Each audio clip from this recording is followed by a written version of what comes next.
Uranus akan masuk ke Gemini. Ini kapan terakhir terjadi? Di tahun 1941 sampai 49. Apa yang terjadi? Bukan berarti akan terjadi perang dunia, tapi kita harus melihat bagaimana perang dunia kedua dan pascanya itu menimbulkan sistem kuasa global yang polaritasnya dua, Gemini kan, kiri kanan. Dulu kan Aksis versus Sekutu. Terus setelah pasca perang dunia kedua kan USA lawan Uni Soviet kan perang dingin. Nah, kemungkinan besar tafsir saya adalah bahwa dengan gesernya Uranus ke Gemini ini akan terulang lagi. Jadi sekarang mungkin bisa dikatakan masih ada 3 kubu. Cina, Rusia, Amerika. Ya. Nah, kemungkinan ke depan akan ada 2. Saya melihat tendensi 2026 itu memang sistem keuangan kita akan mengalami krisis. Tambahan karena mungkin teknologi digital, terus kemudian IT dan berkembangnya isu-isu ini akan mereformasi konsep uang kita.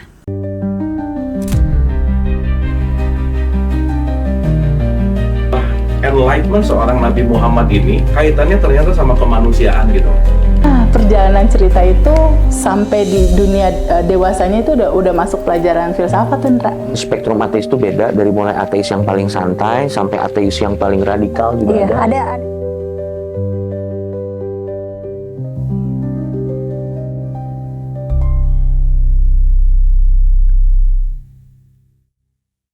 Nah, kemudian gini Mbak, aku pengen kembali ke soal tadi tuh. 2026 dan hilangnya otoritas guru. Iya. Dalam pembacaan geopolitik spiritual gitu Mbak, apa makna pergeseran pusat kekuasaan global dan bagaimana manusia sebaiknya meresponnya gitu? Karena kita tahu ya, kayaknya kan Amerika bakal jatuh gitu. Nah, ini nih gimana? Bisa nggak dilihat dari perspektif astrologi? Ada cobaan-cobaan untuk ya kita sebagai manusia tetap selalu ada kegelisahan terhadap masa depan yang belum diketahui dan kita selalu berusaha mentafsir, melihat pola-pola di masa lalu mengaplikasikan pola-pola masa lalu ke masa sekarang. Misalnya contohnya Uranus akan masuk ke Gemini. Ini kapan terakhir terjadi? Di tahun 1941 sampai 49. Apa yang terjadi? Bukan berarti akan terjadi perang dunia, tapi kita harus melihat bagaimana perang dunia kedua dan pascanya itu menimbulkan sistem kuasa global yang polaritasnya dua, Gemini kan, kiri kanan. Dulu kan Aksis versus Sekutu. Terus setelah pasca perang dunia kedua kan USA lawan Uni Soviet kan perang dingin. Nah, kemungkinan besar tafsir saya adalah bahwa dengan gesernya Uranus ke Gemini ini akan terulang lagi. Jadi sekarang mungkin bisa dikatakan masih ada 3 kubu. Cina, Rusia, Amerika. Ya. Nah, kemungkinan ke depan akan ada 2 toh. Sisa 2 toh. Ya. 2 dan itu akan jadi polarisasi terjadi. Iya. Dan kita harus juga mewaspadai bahwa terjadi tendensi untuk menginvestasi uang besar-besaran ke teknologi militer. Ini terjadi mulai dari tahun 2025. Mungkin teman-teman tidak banyak yang memahami bahwa pemilik Spotify, iklan negatif ini ya, dia menginvest kurang lebih 1 miliar euro ke teknologi senjata terkait AI. Dan kita lihat tendensi bagaimana negara-negara di Uni Eropa mulai melakukan proses kayak persenjataan. Misalnya sekarang Poland yang terlihat sebagai salah satu kuasa di Uni Eropa, dia juga sekarang mendirikan army yang menjadi army kedua paling kuat di dalam Uni Eropa. Jadi ada tendensi ke depan semakin banyak uang akan masuk ke teknologi militer. Nah, ini juga sesuatu yang menakutkan ya Mas Hendra, karena kalau teknologi militer itu menjadi ranah investasi, pada akhirnya senjata itu akan digunakan di satu tempat. Ya. Mau diapakan kalau nggak dipakai perang ya? Nah, ini nanti kan tergantung kuasa di atas bahwa mereka lebih melihat perang sebagai jalur ekonomi atau pembangunan. Jadi bisa dikatakan memang situasi akan semakin runyam di tahun 2026. Aku tidak mau menggambarkan terlalu gelap, tapi memang sebagai krisis ya, perubahan. Tapi kegelapan di tahun 2026 itu dimaknai Mbak Aziz itu sebagai krisis sistem krisis nilai atau krisis kesadaran? Kalau aku melihat krisis sistem dan krisis nilai pasti. Tapi kalau krisis kesadaran saya tidak melihat terlalu gelap karena saya semakin banyak terhubung dengan individu-individu dan orang-orang yang semakin sadar bahwa sistem ini udah tidak bisa dijalankan lagi. Ini sudah bukan jalan perkembangan bagi umat manusia, kita stuck. Nah sekarang kita berubah atau punah. Bayangin ya Mas Hendra kalau kita mikir. Uni Soviet punya rudal nuklir 6.000 jumlahnya. Amerika Serikat kurang lebih sama. Prancis punya 300-an, Inggris punya 600-an. Kalau kita jumlahkan semua ini, senjata nuklir, kita bisa memusnahkan tata surya. Ini masuk akal nggak? Manusia sebagai makhluk paling cerdas katanya di bumi. Apakah ada tikus, ular, monyet yang menciptakan senjata-senjata yang bisa memusnahkan dirinya?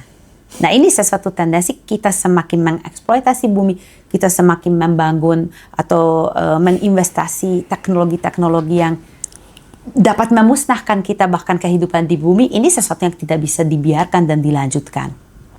Apalagi senjata-senjata ini ada di dalam tangannya orang-orang yang benar-benar siap melewati koridor atau the edges atau corners karena kepentingan kuasa. Iya. Ada yang komen tadi. Aku pernah dibaca blueprintku sama Mbak Agi dan itu relate banget gitu katanya. Oke, terima kasih. Mudah-mudahan relate selalu.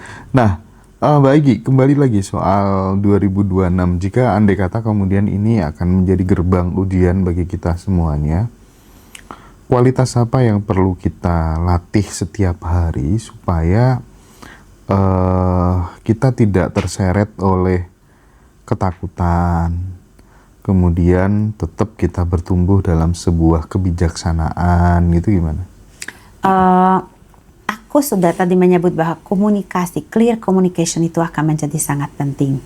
Karena seketika kita berada di dalam kondisi bingung karena keadaan di luar kita tidak jelas, kita jadi mudah terpengaruhi oleh perasaan, akhirnya komunikasi kita tidak benar, tidak clear, tidak jelas. Dan itu akan menambahkan tensi dan bahkan konflik antar individu yang sebenarnya tidak diperlukan. Ini pertama. Yang kedua, kemampuan adaptabilitas. Jadi sering sekali kita itu tidak bisa menerima sesuatu situasi apa adanya, hitam putih, karena kita sudah punya ekspektasi duluan. Sedangkan sejak COVID sebenarnya kita diajarkan jangan terlalu berencana jauh. Mengikuti aja flow-nya. Kita tahu apa yang kita akan lakukan 2 minggu, 3 minggu, 4 minggu lagi itu sudah bagus. Jangka panjang perencana sering sekali semakin kesini semakin meleset. Ya, jadi kita meningkatkan penerimaan terhadap situasi here and now.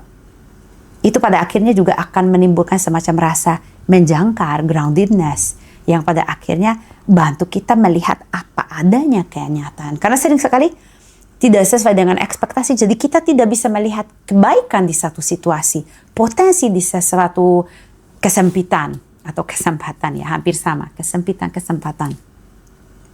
Kalau kita punya, aku mau ini, tembok, tidak akan bisa, give up, tidak melakukan apa-apa. Sebenarnya tembok ini mungkin mau mengarahkan kita, modifikasilah apa yang kamu mau lakukan, planmu mungkin perlu di-adjust.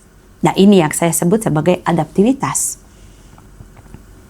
Jadi kita bisa beradaptasi dengan situasi. Kenapa? Karena kita melihat bukan dari emosi tapi dari kecerdasan. Hitam dan putih. Baiknya situasi ini ada, tidak baiknya tidak ada. Oke, bagaimana saya bisa bermanuver supaya saya tetap bisa jalan, tidak stuck. Tidak merasa bahwa semua itu jatuh, hancur dan saya tidak punya medan untuk jalan, untuk maju. Tapi biasanya nih Mbak, ketika terjadi sebuah krisis apapun itu gitu ya, yang paling terasa itu kan di kota-kota yang besar gitu. Yeah. Di desa-desa santai-santai aja gitu, nggak ada apa-apa begitu, ya nggak? Ya gimana Mas Hendra, saya dari dulu kan tinggal di desa, sejak hidup di Indonesia cuma 1 tahun di kota, itu pun kota kecil, dan setelah itu memang dengan conscious memutuskan untuk pindah ke desa. Saat itu saya ditertawakan orang-orang, wah kamu pindah ke wilayah yang sangat remote, tidak ada rumah sakit yang layak, tidak ada ini itu.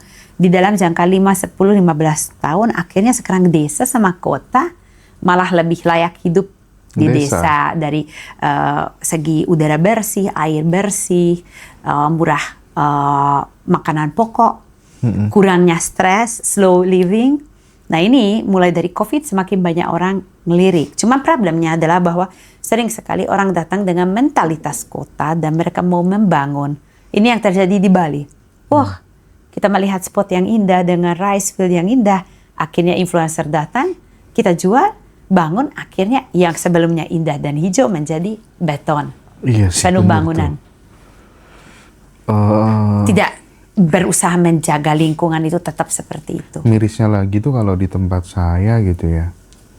Jadi desa yang tadinya sebagai tempat mata pencaharian petani gitu ya, ladangnya subur gitu, sekarang menjelma menjadi pabrik semen, ya kan, Pertamina, dan orang udah kehilangan pekerjaan semuanya gitu. Saya sangat berharap di dalam hal ini kebijakan pemerintah semakin akan membela tani, ya, karena sebagaimana kita lihat secara ekonomi global, makanan itu semakin mahal. Apalagi seketika kita bicara tentang makanan yang organik, yang non GMO, yang misalnya tidak ditreat dengan pestisida, dengan kimia-kimia yang tidak organik, ya. Jadi sebenarnya ini adalah potensi. Cuman ya apa mirisnya negara kita kan tidak jelas. Ini industrial country atau ini negara pertanian. Nah ini harusnya sudah ditegaskan, udah dirumuskan.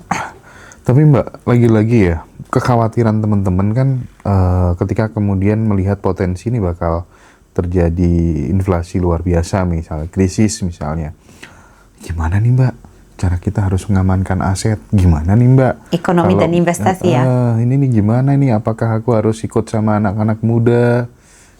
Ikut-ikut join kriptoan kah? Atau fokus ke ini aja, beternak sendiri, garap lahan sendiri, bertani kayak mbah-mbah dulu gitu, atau gimana Mbak? Saya melihat tendensi 2026 itu memang sistem keuangan kita akan mengalami krisis. Tambahan karena mungkin teknologi digital, terus kemudian IT dan berkembangnya isu-isu ini akan mereformasi konsep uang kita. Sekarang kita aja uang itu apa kan? Cukup kalau kita menggunakan uang virtual, ya dompet virtual ini semakin akan membuat uang itu dipertanyakan apa itu uang. Sedangkan kalau kita mengikuti seperti kripto atau digital currency, problematikanya adalah yang dari dahulu kala sudah investasi mungkin saja akan panen raya. Tapi yang baru ikut-ikutan hanya bawah piramida. Sedangkan kita lihat kebijakan pemerintah semakin membuat kebijakan tentang bagaimana memelihara tanah-tanah. Dari besok tanggal 1 Januari kan ada kebijakan-kebijakan pertanahan baru ya di Indonesia, yang mengancam status beberapa jenis tanah yang tidak jelas.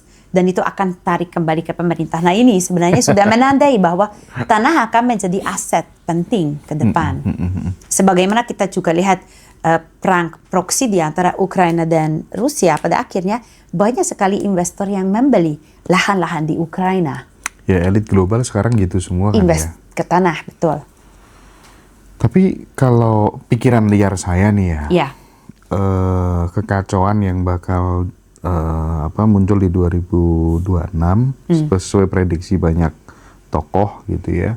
Krisis itu jangan-jangan bencana yang sekarang mulai muncul di mana-mana ini, itu jangan-jangan juga bisa by design gitu. Karena aku melihat ya kayak yang di Sumatera itu kok nggak mungkin deh kayaknya. Ya jelas desain kan orang-orang menebang pohon itu sudah Selain desain. itu maksudnya mungkin Maksudnya ada bahwa teknologi tiba-tiba tertentu gitu. Ya ini sedang lagi viral membahas teknologi HARP kan.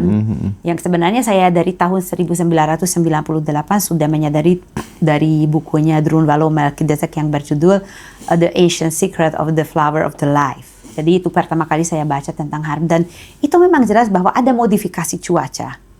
mungkin lepas dari yang kita sekarang dengar, mungkin ada metode-metode yang berbeda juga. Ya itu memang mungkin adalah satu cara untuk membuat kekacauan itu menjadi lebih besar. Ya bisa saja terjadi. Iya. Karena aku tuh kalau misalnya sesuatu yang udah diomongkan orang itu muncul teknologi hub misalnya ya, iya aku lebih percaya yang begitu gitu karena sudah ada muncul isu itu, oh ini wajar juga ya. Ya kita kan tahu logis bahwa juga ya. teori-teori konspirasi setelah 6 bulan itu terbukti semua bukan teori konspirasi tapi kebenaran. Nah ini, jadi ya kita harus benar-benar membuka cakrawala pikiran bahwa itu juga muncul sebagai kemungkinan bahwa mungkin saja benar. Masa iya lumpur segitu gitu kan? Karena saya jujur, memang dari dulu adalah orang yang cukup skeptis terhadap politik. Baik di tingkat nasional maupun internasional. Karena apa? Karena saya melihat bahwa pemegang kebijakan itu memang selalu punya sesuatu intention yang tidak baik. Iya. Ya. Nah itu, dia pada akhirnya aku jadi agak skeptis dan selalu melihat gerak-gerik dengan curiga. Jangan-jangan di baliknya ada sesuatu maksud. Ya intinya kita tetap waspada supaya tidak mudah dikacaukan. Oke. Nah untuk hal itu kita benar-benar harus menjaga kewarasan, keseimbangan, ketenangan. Apapun yang terjadi di luar ya kita tetap punya jangkar di dalam diri yang menenangkan, yang membuat kita jadi tenang, chill. Kita bisa melalui ini, kita bisa survive, kita bisa bertahan. Dan bahkan mungkin kalau kita adaptasinya cerdas, kita bahkan bisa menjadi agent perubahan yang lebih baik. Karena sistem lama ini semakin terbukti tidak bisa dipertahankan, berarti butuh sistem baru. Iya betul. Sistem baru berarti ada perubahan. Perubahan ini akan terjadi di luar kita atau kita mau menjadi agent perubahan. Aku merasa di dalam hal ini salah satu pesan paling penting adalah selain kita menjaga otoritas diri, bagaimana kita sebagai people power akan menemukan bahwa sebenarnya struktur-struktur dari bawah, akar rumput, ini akan memerankan peran yang sangat penting ke masa depan. Jadi bagaimana orang-orang menemukan cara saling membantu. Sebagaimana di banjir di Sumatera pun korban membantu korban. Ini jadi ada semacam bekerja sama antara golongan-golongan bawah yang pada akhirnya bisa membawa perubahan. Karena masih meyakini bahwa rakyat itu punya kuasa sebenarnya. Cuman dia tidak menyadari kuasanya karena kuasanya diserahkan. Oke. Terima Jadi kasih. saya berharap bahwa ke depan kita tetap akan mendengar seiring perubahan, masyarakat semakin akan menyadari kekuatan akar rumput ini. Kita bisa melakukan perlawanan. Kita bisa mencari jalur untuk mencari keselamatan di antara ketidakbijakan pemerintah misalnya yang tidak memihak ke masyarakat. Semoga ya Mbak ya. Amin. Oke. Baik itu teman-teman obrolan kita dengan Mbak Agi. Sebenarnya udah lama kita ngobrol tadi ya. Cuman baru sempat live ya di sesi akhir ini. Saksikan terus videonya di YouTube ya. Ngaji Roso buat teman-teman yang belum atau baru bergabung gitu. Sekali lagi terima kasih Mbak Agi atas Terima waktunya kasih kembali sudah hadir atas di Ngaji Roso kesempatan. ya. Sama-sama memberkati Rahayu. Rahayu.